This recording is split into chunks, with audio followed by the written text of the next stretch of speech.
a wash at all levels. And basically, there's a couple of things I want to do with this. We've been talking before the meeting started, getting caught up with everybody. Everybody seems to be in good spirits, just tired of being inside. And I think we all share that we share that anxiety of wanting to get back outside and doing something. So tonight's agenda, we have a guest speaker. As many of you know, Randy Jordan, he's going to be speaking. He's the RMAC coordinator of softball officials, and he's joining us from Colorado. Update on the scrimmages. Staying ready, I have a video from the NMOA that I'm going to show later in the presentation. Our next meeting, and thank everybody for joining. Without further ado, I'm going to turn this over to Randy and let him tell you a little bit about himself, and then we'll get started with his presentation. Hi, Randy. Hey, Stan, thanks for the invite. As Stan mentioned, I'm the softball coordinator for the Rocky Mountain Athletic Conference. I've been the coordinator for the last 6 years. I've been with the Rocky Mountain Athletic Conference as an umpire since 1994.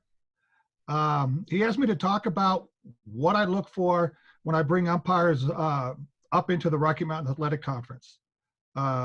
We use 3 umpires for every game, non-conference, conference, postseason, it doesn't matter. As of about 3 years ago, my proposal got approved by the schools, and we use 3 umpires for every game. So obviously what I look at when I go to, I came down there 2 years ago to your PGF tournament. I look at umpires. I have coaches look at umpires. I have Stan and other umpires look at umpires at scrimmages. Obviously, you have to be proficient in 3-person mechanics. If you're not, then obviously you can't come into the RMAC. We can't train you once you're in. We can fine-tune things, but the basics you have to know. Just like in 2-person, I'm sure you're the same as we are in Colorado.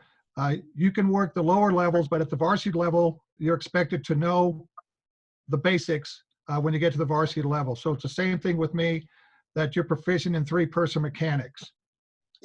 With that said, one of the things I look at when I observe umpires, one is their strike zone. The biggest thing we hear from the NCAA year in and year out is strike zone. Years ago, you could call balls a foot outside and it was fine as long as you gave it to both pitchers. Well, that changed about 10 years ago, and now they want the strike zone called by the book. It doesn't matter the score. It doesn't matter how much better one team is than the other. They want it called by the book throughout the game. That's what the coaches have complained about for years, and that's what they've been focusing on probably for the last 10 years. So I look at strike zones. I look at positioning. I look at what the plate umpire does when the ball's hit, if they know what to do. I look at the base umpires, if they know when to chase, when not to chase, if they know to get to the proper position, if they know when to move to a secondary position. It's all part of the manual, and that's what I look at. Along with that comes game management. You know, the pregame, I watch the pregame with the coaches, how professional the plate umpire is, and looking at lineup cards, going over ground rules, anything to do with the game. Throughout the game, I watch the umpires. If the plate umpire, you know, taking changes from the coaches on the lineup cards, the base umpires, if they're doing what they're supposed to do between innings, they all have responsibilities. If they're doing those responsibilities, if umpires are over talking to coaches between innings, or if they're talking to players between innings instead of doing their jobs, it tells me that their game management skills aren't following the manual. Along with that, approachability. We hear all the time about, you know, the coaches and how they're unprofessional and how they scream and yell and how the fans scream and yell. Regardless of what a coach does, and I'm probably the worst one when I first started out umpiring. I had no problem yelling back at coaches. Well, obviously over the years, as I got more experience, I learned that approachability is important. If a coach comes up to me, no matter how they talk to me, I have to stay above it. I can't lower myself to their level and start getting into an argument with them. I cannot, be unprofessional with them, because regardless of what they do, if an umpire is turned in because of something they said or something they did with a coach, the umpires is going to be found wrong. That's just a fact of umpiring, that we have to be above whatever happens with the coaches. So you have to be approachable. When a coach comes out and doesn't like a call you made, you've got to listen first and foremost, right? You have to give them a professional answer, okay? And then you got to move on. Along with that, with the professionalism, I look at the uniform of the umpires, how they look. If they look professional as an umpire, if they take the pride in making sure their shirt's pressed, it's not wrinkled. We've all worked with those guys over the summer and that over the years, where they open up their trunk and they shake out a shirt that's been thrown into their trunk. And that tells you right away, when you see a partner like that, that their umpiring is probably going to show how they look, because they don't take that little bit of time to polish their shoes, to make sure that all their uniform and that looks professional. How umpires stand out on the field, like I said, between innings, how umpires move on the field, their hustle and that, it's all part of their professionalism. And those are things I look for. When I have, especially different areas, I came down to Albuquerque 2 summers ago for a PGF tournament and watched umpires down there. I picked up Fernando, and I travel. I'll come and look at umpires where I can't, like up north and up in South Dakota and that. I have coaches look at umpires. I have umpires look at the umpires. And some people say, well, coaches shouldn't have a whole lot of say. Well, sadly, at the college level, coaches do have a lot of say. If a coach tells the commissioner they don't want a certain umpire, I can talk to the commissioner and he can do one of two things. Tell me, Randy, work with the umpire, or let him work other places other than this one school. But if he tells me the umpire really needs to go, then the umpire goes. But fortunately for me, in the 6 years I've been the coordinator, I haven't had that problem. I have let umpires go. I let one umpire go because he flunked the tests 3 years in a row. And if you can't pass a open book test, then you don't care enough. Again, it goes back to professionalism. You don't care enough about doing the job properly if you're going to flunk a test 3 years in a row, especially when it's open book. But those are the things I look at. Like I said, if somebody wants to get looked at down there, I can have them work a scrimmage with Stan or with Steve down there. They can let me go. I'd also ask the coach for some input, but I'll go mainly by what Stan and Steve tell me, or Fernando, whoever else down there that worked with them, because they're going to let me know if this umpire is ready or not, because more likely they're going to work with them. So that's why I put a lot of faith in my other umpires on the staff to help me, because I can't get out to a lot of different places. We have umpires spread out over 10 different states. And so I have to rely on my experienced umpires to help me out with bringing umpires in. But that's pretty much it. Any questions of me? So Randy, you mentioned you look at a lot of people over the years. You've looked at a lot of people and been down here 2 years ago for PGF. With the softball season's kind of on hold in a lot of different states, and a lot of different organizations has postponed a lot of their tournaments. How are you going to be able to go see those people, or what's the contingency for that? Well, right now I'm waiting. We're scheduled to have a PGF national qualifier here in June. We'll know early next week if they're going to allow us to have it. And that's one thing I look at is at PGF tournaments, because some of those games have done 3-person, and I can see how umpires work 3-person. Plus at the PGF level, at least up at this tournament we do here in Colorado, it's a lot of players going to Division I level. So it's the upper level of softball, and I can see how umpires handle that. One thing, again, we're waiting to see what's going to happen in the fall. Here in Colorado, we play softball in the fall, and right now they're going to schedule us in May, because they always like to do it technically before the school year is over. The end of May, we get scheduled for our fall softball here, and they're going to schedule us and just wait and see what happens.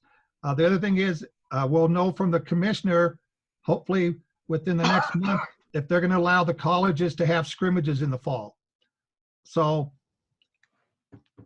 again, if we don't get to have scrimmages in the fall, and I can't have coaches or umpires on my staff look at other guys, or I can't go out and look at them, then we're just going to have to wait a year until we can get back to doing what we want to do. Any other questions for Randy or I know JR had one earlier, if you were looking at adding staff over the next year. I'm always looking for new staff.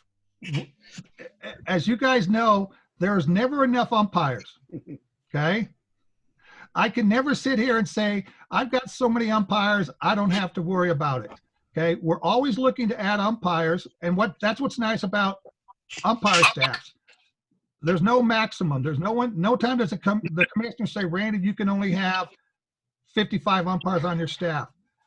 Because as Stan will tell you, we have changes almost every single week of a season. Not counting this year, in the last 2 seasons, we had 1 weekend go according to our schedule.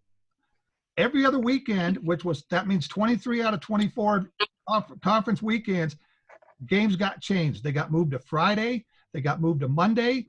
They got moved from South Dakota to Colorado. They got moved from the Denver area to the Western Slope to Pueblo. And when they move, they don't want me to tell them, well, we can't cover those games. They call me on Thursday night and they move to Friday. They expect me to cover it. So when I have umpires, especially those that can help on Friday and Saturdays, and or Fridays and Mondays, and that, it just makes my job a lot easier. So no, we're always looking. We'll never get to a point, and I'm sure you're the same way in high school. No group ever gets to a point where they have so many umpires that they don't have to add anymore. That's never going to happen. So Randy, if we're interested, how do we contact you? Do we just go through Steve or Fernando or Stan? Yeah, they've got my information. You can go on the RMAC website. They've got my information, but Stan's got it. And like I said, even if I can't get down there to watch, because of the loss of revenue for the NCAA, because of men and women's basketball, all the other sports are taking cuts, and they've cut my travel account per year by 50%. So, like I said, when I came down there 2 years ago, the conference paid for it because I was going down to look at umpires for college. But now they've cut it by 50%, so I have to be a little more careful with my travels and that. So, but no, if you're interested, talk to Stan, talk to Steve, and if I can't look at you, and they can, and if they tell me that you're ready to work 3-person mechanics, I'll put you on the field. And then it's up to you to stay there. Yeah, it gets to be, you have to know your stuff to stay with it for as long as I have, and as long as Randy has as well. Any other questions for Randy?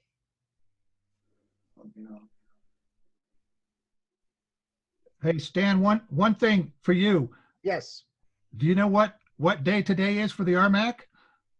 Yeah, it's supposed to be the start of the RMAC tournament. Yep. We would have had dinner last night, and we'd have umpires working right now on the field if things were normal. Yep. I sure do, because I had it on my calendar. Yep, me too. All right, if no other questions, Randy, I appreciate you taking time out of your day or tonight to be part of this meeting. I'll be in touch shortly. And then can I go ahead and release your information because we do minutes for our meetings? Yes, you can. Go ahead, give them my home or my cell number, my email address. That way, if they have any questions, they can contact me directly if they'd like. Okay. Thank you very much, Randy. All right, thanks, guys. Stay safe. Yeah, you too. All right, guys. So Diane's joined the meeting, and we've got an update on our scrimmage checks. Rio Rancho has paid us. So Diane, can you take it over from there and let us know what's going on? Can you hear me? Yes. Okay. I do have the list of everybody who worked the scrimmages. I was thinking I could meet you all somewhere. 12th Street and I-40, the McDonald's. Maybe meet you guys tomorrow. How's that sound to everybody?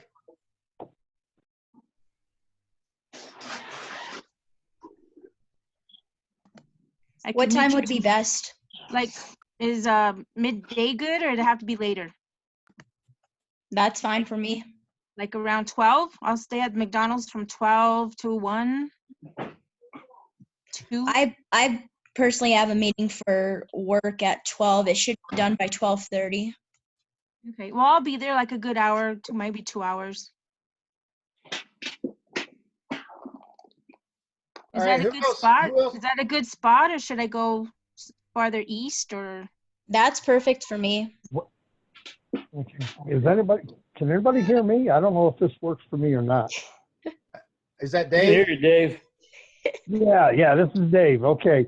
Where was this McDonald's and my earpiece fell out? 12th Street and I-40. Did you hear me? Yeah, okay, I got you. The 12th and I-40. Yes.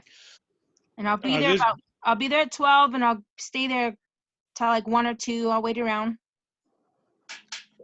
And that's tomorrow? This is John Dennery. Yeah, tomorrow. And if you can't make it, I can go another day and meet another place, like at the east or north, or. This is John Dennery trying to jump in. I've got the hatch, but I'm down in Elephant Butte through the weekend. Ultimately, I'd like to set up another appointment and have guys come and get them. I've only received 2 phone calls as of late. Yeah. Well, if you can't make it, I can mail them too. Yeah, you got a question in the chat that asked from Brian if it's possible to mail the checks to our address on file. Yes. If you guys can text me and say mail to me. My cell phone is 505-730-4013.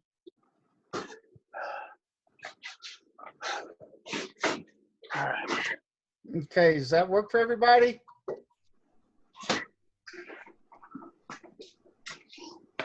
Yep, works for me. Okay, thanks, Camilla. Anybody else? Hey, what is that? Can you hear me? No. Oh, whoa. All right, let's see. All right, so Brian said that'd be great. Want to follow that up. Thanks, Diane, for that. Want to follow that up with planning for next year. One of the things that we're going to have a problem with is both Rio Rancho and Cleveland and some other schools are wanting to have, we'll probably have scrimmages on the same weekend for varsity. Some may have a following week for JV. One of the things that I'm trying to work through on this is because we've got guys doing baseball as well and some basketball people, trying to get more participation. So if you guys have any ideas, I'd like to hear them, or if you guys want to email those at another time, that'd be great. But yeah, I'd like to try to get ideas from you guys to get more officials involved with, involved.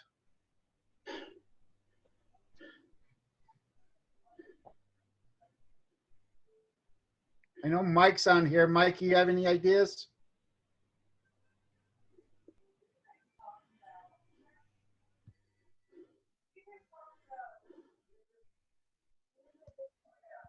Mike?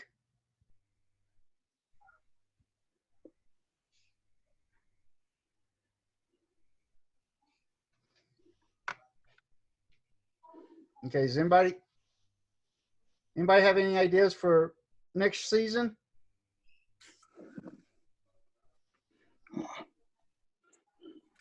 All right, let's.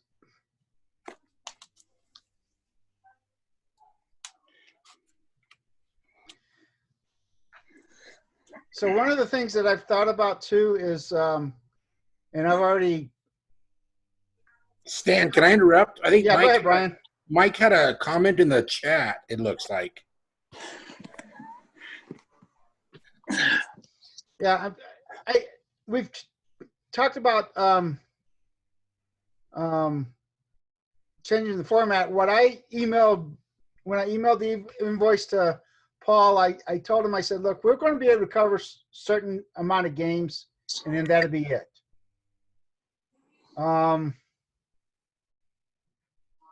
He consistently comes back and says, why can't we have one umpire on the field just to call balls and strikes? And I don't think that does anybody any good other than seeing pitches. So I told him we could probably cover the first half of the scrimmages with 2-person, and then after that, get coaches out there to do the rest. He didn't seem to like that idea too well. So I got to talk to him during the summer. So to figure out what we can do. Anything else, Mike?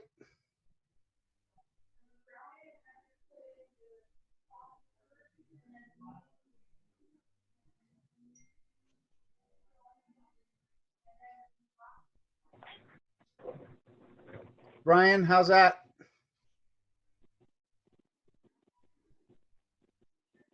Burton, you have any ideas? I think, Stan, we should take a look from a, for lack of a better way, a capacity standpoint to say, if we have 45 people in our group and everybody calls 2, that means we can cover 90 games.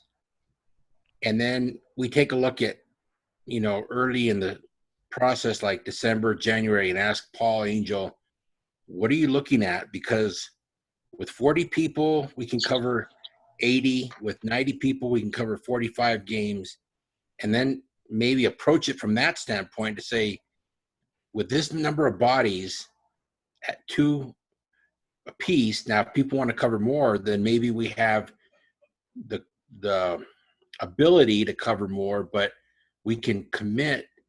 We can maybe not make a commitment, but I'm just saying from a number standpoint, if we take a look at how many people are registered as of January 15th, and then say, okay, that number multiplied by 2 means we can cover 80. So if Paul has 4 fields going on and it's all day, say, Paul, that number doesn't match our number. So maybe we approach it to say, maybe like what you said, we can cover the 8 o'clock, the 9:30, the 11, and after that, we can't make commitments. So I think that's one way to possibly approach it, is just capacity wise. Yeah. What are our numbers?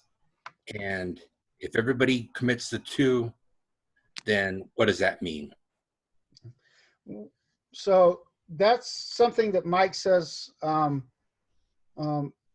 purpose of scrimmage is to get us ready for the season. However, he also mentioned that with different high school, hold on, let me go through this real quick.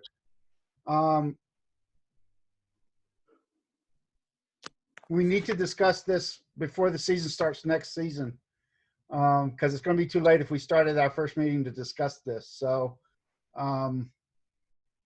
that's why I'm trying to get ideas now on how we should do this, because we can't keep doing this. Every year, wait till the last minute to schedule it. We got to have them. We got to have the date. We know the date's kind of in the ballpark. We just need to. We just need to look at it before the season ever starts. So Why can't the scrimmages be more regional? Right now, Paul and Angel try to get everybody in the state in for a weekend and for one day, and there's no way we can get enough umpires to take care of that. If they just stayed in their particular regions in the state and did their scrimmages, I think the high schools can only do scrimmages one day. I'm not sure if that's true, Dana, but we just can't do it all in Albuquerque. It's just not enough umpires. The other thing the other thing we might want to look at too is maybe if that's the case, just seeing if we can open it up to the different regions.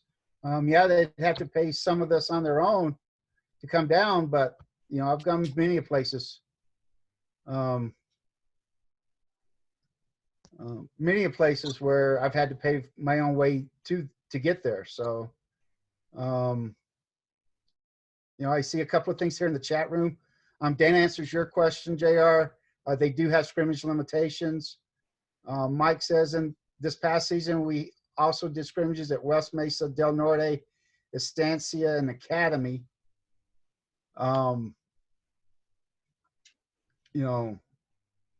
So he was getting requests, from different areas and different schools. So that might be something we can look at too. Anybody else have any ideas?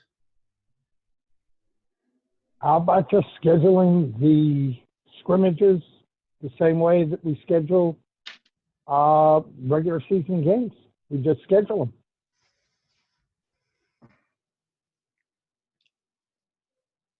Are you talking about through Arbiter, Dave? Right. Mike, you have a thought on that, since you're the one who would have to put these in?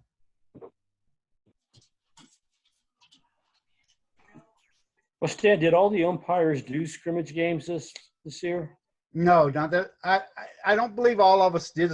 I don't believe all did scrimmages last year.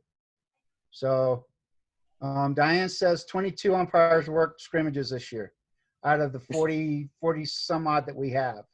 Well, see, that's the problem. We need to get more umpires. I mean, like Mike said, this is for us to get ready for the season. Yeah.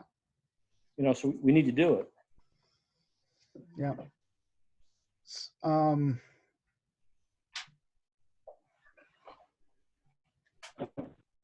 That does pose an issue. I mean,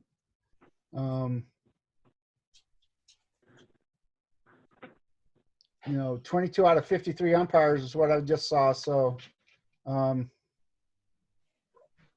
then Mike says he doesn't schedule scrimmages. I understand you don't schedule them, but we were just asking if we could at least get them up on Arbiter, so if people want to sign up for them, they can do that. That's all I'm asking. Well, actually, I wasn't even thinking about people. If they want to sign up, they can go ahead and do it. I was just talking about scheduling an umpire. When we have the Plex tournament, the Metroplex tournaments and like that, we turn around and people are just scheduled. What's wrong with just scheduling the scrimmages the same way? If people are not available, they identify not available because of, they're not available for something. But other than that, just schedule them the same way as we schedule the Metroplex tournament. So you're talking about just having people see, that's what the sign-up sheets were for. That's what, us mentioning, every single meeting, hey, we need you guys to sign up for meetings or sign up for these scrimmages. That's what the sign-up sheet was for. My biggest thought, to be perfectly honest with you guys, is we could list the scrimmages on Arbiter, have you guys sign up for them as, that way.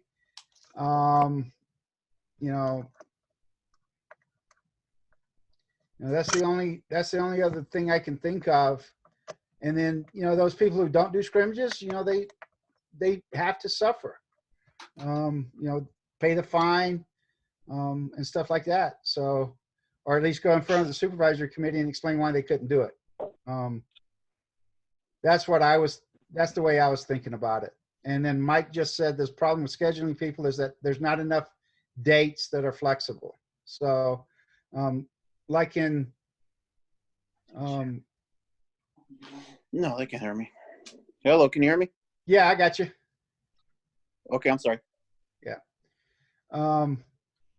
You know, changing format with too many scrimmages to cover is just, you know, I think that's our biggest thing. A little more advanced notice would help because we have Oh, officials yeah. doing dual sports. And that's what we're running into, John, is you know, people doing baseball and they're having scrimmages on the same day. The NMA says you can have one day where you can have unlimited scrimmages. And the limitation there is just one day. So that's where we run in. That's why we run into this. And yes, Ray, the vice president, he's in charge of the scrimmages. He's not in charge of assigning this actual scrimmage games. So that's something we need to address with the Constitution as well. So.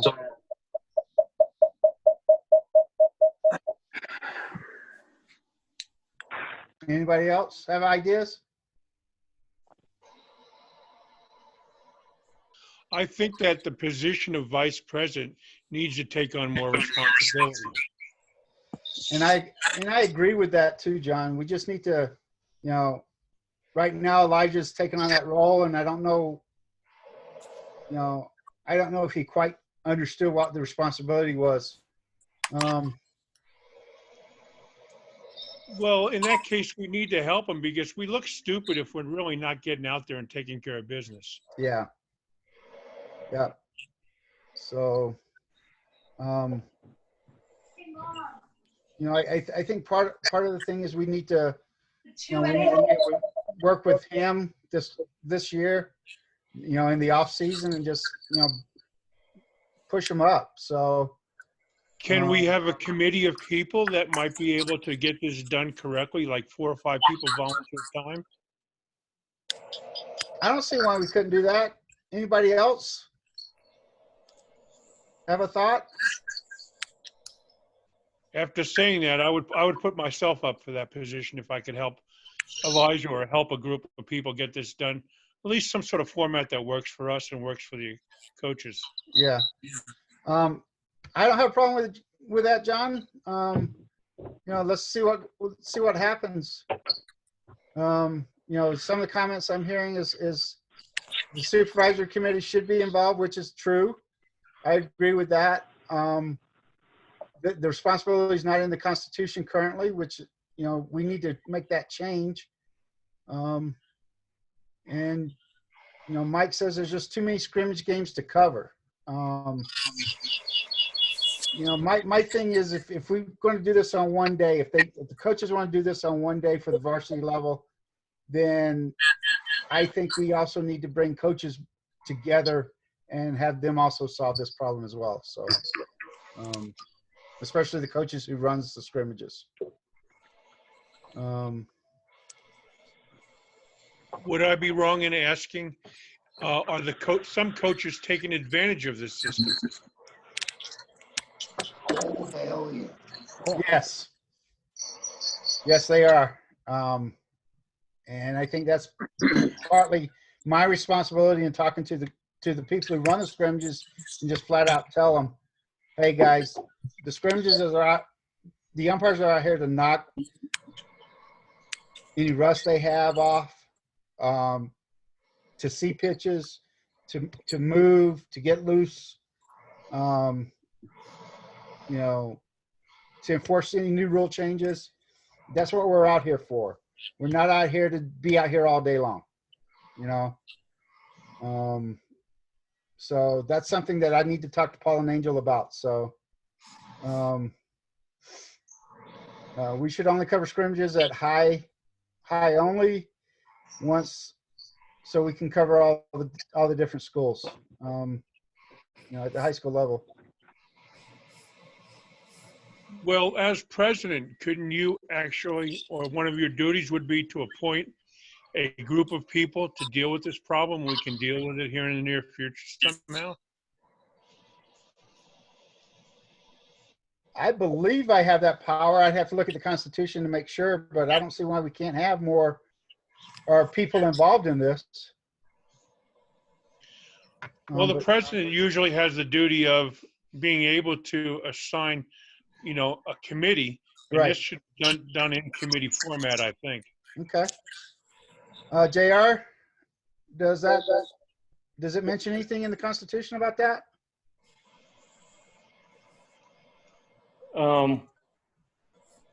Yeah, I mean, you certainly do have the right to bring up the ideas or a motion to do something like that. Okay. I just see Dana's posted something in here. Scrimmages can only be held after the official start date and practice requirements and prior to the first game. They have way more than one weekend to do their scrimmages, but for some reason everyone chooses to do this at one time. So maybe if we got, so let's have another meeting to discuss just scrimmages and how we can go about doing it. But we need to try to move on this. Email me with ideas, send me a text on any ideas, and then we'll get back. I'll schedule another meeting to figure this out. So, because we've got to figure it out before next season. If you could please add the hat issue to your agenda for the next meeting. Okay. All right. Cool. So I want to play a quick video for you guys real quick. If you hadn't seen it, the NMOA put together, Dana and Nate, I want to thank both of those guys for putting this together. It's just how to stay ready for when the kids get back on the field, basketball court, softball field, whatever. So bear with me just a second.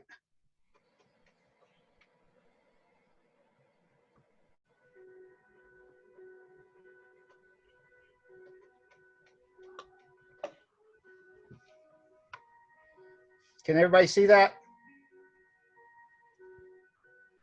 I don't see nothing. Maybe something's coming in. Message to the members of the New Mexico Officials Association and really to officials across the country is quite simple. Be ready. When the kids are back out there playing the games, I don't see anything. All right, Dave. As guardians of fairness for those sports, we will need you to do that. One of the things we're asking our officials is that you all stay fresh, focused, and connected with interscholastic sports officiating. Make sure you're staying in your rule books. Make sure you're watching old game replays. Do training and films online. And definitely stay connected to the members of your officiating family. Nothing keeps you fresh like talking to those people who love to talk officiating as well. We're all in this together. And something that our office will do is ensure that we're sending you up-to-date information that affects sports officials in this changing climate. We will be ready. We want you to come back when everything gets back to normal. The only way that it will get back to normal is together.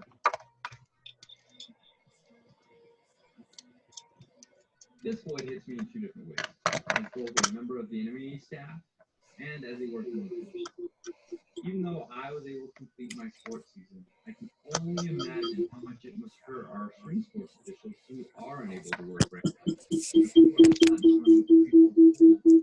Sports next year. Like all of you, I am eager for the return of sports to our schools and our communities. But I want to be prepared. So like many of you, my fitness and exercise has increased. My rule study and film breakdown have doubled. We all want to be ready when we get that call that says, let's play ball. We know that the cancellation of the spring sports season left a definite void in the lives of our baseball, softball, and track and field officials. There's a great degree of uncertainty looming over all of us when it comes to the future of high school sports and officials. We're all longing for a sense of normalcy, for kids to get back and play the games that they love, and for officials to be out there doing what they love, providing that quality service for the student athletes in our state. We know that this is impacting all of you, mentally, physically, and even financially. And one of the things that we're hoping is that things return to normal so that you can get back there to do what you love. We know how much all of you miss this, and trust me, we miss all of you. Don't let this downtime deter you from keeping up with the things that make all of you great officials. Study your rules, work on your fitness, practice your mechanics in the mirror, and use today's technology to start group discussions and meetings. I know we are the NMOA, and we are ready. Be ready for that call back to action. We thank you so much for everything you do. When everything gets back to normal, we'll make sure that we're ready for you too. Thank you.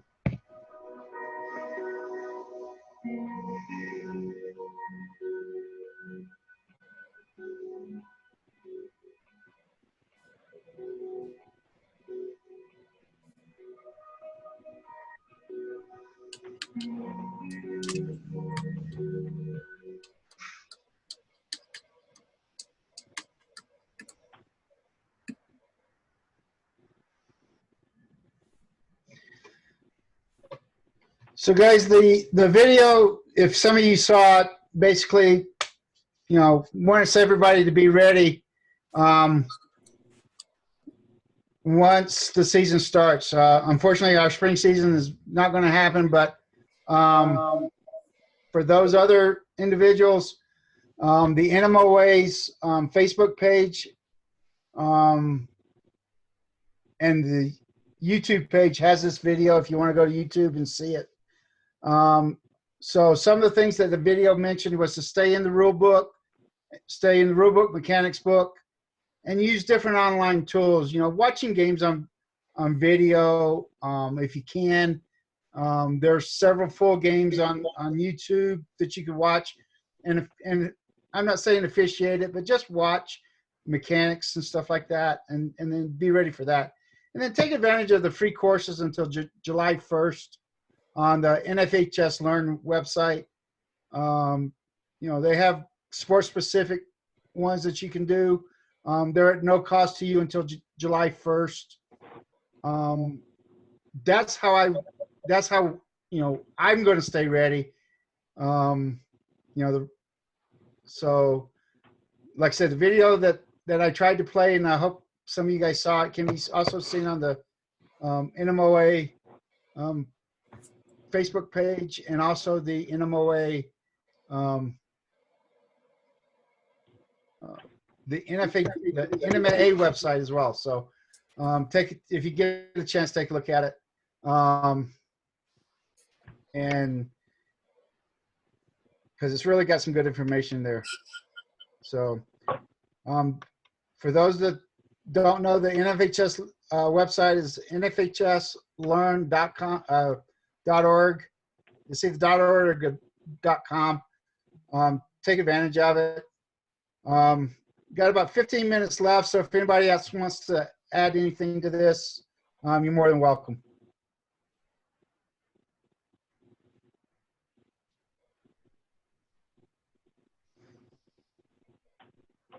So Stan, I guess next year the uniforms are just going to be the charcoal gray pants, and we're going with the black shirts with the gray sides. Charcoal gray pants with the black shirt with the gray side panels is what we've decided on. So the current uniforms we're using today, the Heather is no longer, you can't use those anymore, right? That is correct. And Dana just corrected me. It's nfhslearn.com. So for those of you who want to go to that website. Any other questions, comments? Was this a good idea? Was it not? You know, let me know. No, this is a good idea, Stan. Well,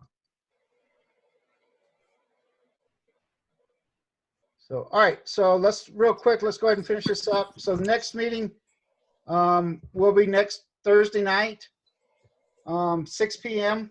It'll be the same format on Zoom. If you guys have problems this week, let me know and we can work through them for next week. The other thing is, if you have any ideas for future meetings, let me know that too, and we'll continue these throughout the rest of the spring and summer.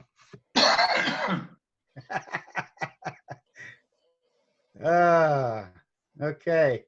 I just see one from Bert says this is great for next year's meetings. I still like those in-person meetings, to be honest with you.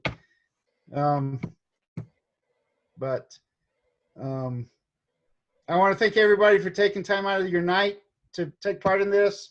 Anybody who had it, who liked the presentation Randy had, also that, you know, the rest of it. I want to thank those guys for coming on. I want to thank Dana for setting this up for us. She's also recorded this, so it'll be on the YouTube channel for the NMOA. If you hadn't had a chance, if you see an official walking around a belonging softball or talk to them, you know, tell them, hey, we're doing this, and talk them through how to do it. I appreciate each and every one of you guys. I appreciate what you guys did this season. I appreciate you guys being engaged all season long, and even right now, I appreciate it. If nobody else has anything, we'll go ahead and let Dana. If you want to recruit new officials, give them my email address, my phone number, my cell phone number.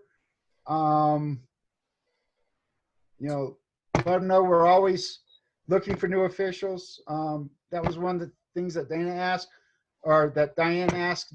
You can also use the NMA's contact information as well. So anything else anybody has before we say goodnight? You know, Dana actually has a recruiting new umpire section of the NMA website. Tells you exactly what to do, what steps to follow. Okay, so that's another one, Diane, if you want to direct people to that website as well. So and you can always give people my contact information as well as Nate's. We're still, obviously, even in this lull, we're still looking for officials for next year, and you know, we're happy to help out anybody who has any questions for us. So send them our way for sure, and we'll get them started. It's kind of hard to get people engaged when there's no sports going on, but we'll definitely do the best we can to show them the ropes and then get them with you all, so that way they can really see what it's like at the local level. Okay, guys, if that's it.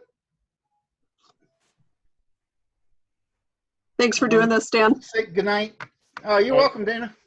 Thanks, Dan. Hey, all right. Good night, everyone. Thanks, Dan. Night, everybody. We miss you.